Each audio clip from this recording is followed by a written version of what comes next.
is a forgotten rule of wrestling. Is throw your opponent over the top rope, the referee throws out the match. There is a common misunderstanding that Bill Watts created this rule. In reality, it was something that his generation was taught and grew up with. It used to be a blanket rule throughout wrestling.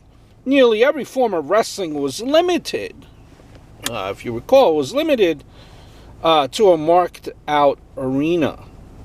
Wrestlers were banned from competing outside of that zone.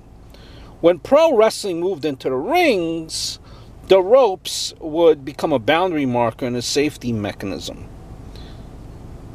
The ring was essentially a raised platform. Tumbling from it presented a risk of injury to the wrestlers or people sitting at ringside.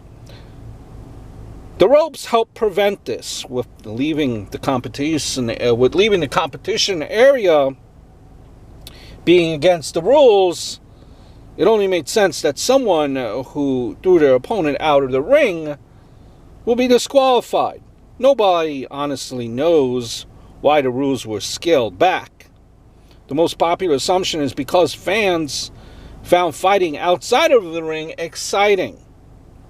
Throwing people out of the ring became acceptable, but throwing them over the top rope was still forbidden.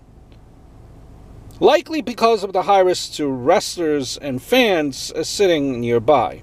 This rule was never formally withdrawn from any company that used it, including the WWF.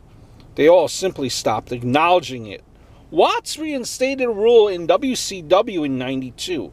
It was made clear that the Battle Royals were exceptions. Only Watts knows the true reasons behind his decision, but plenty have been willing to submit their own answers. The rule was hated by fans, wrestlers, the broadcast team, and even management. The first problem was that Watts was trying to bring the rule back when Battle Royals were quite common. It didn't make sense to ban an action that was frequently encouraged. It was also a time when there were more and more wrestlers were using top rope moves, dives, and planchas. So it was hard to judge why performing moves over the top rope was okay, but throwing someone out wasn't. If the concern was safety, fans weren't buying this either.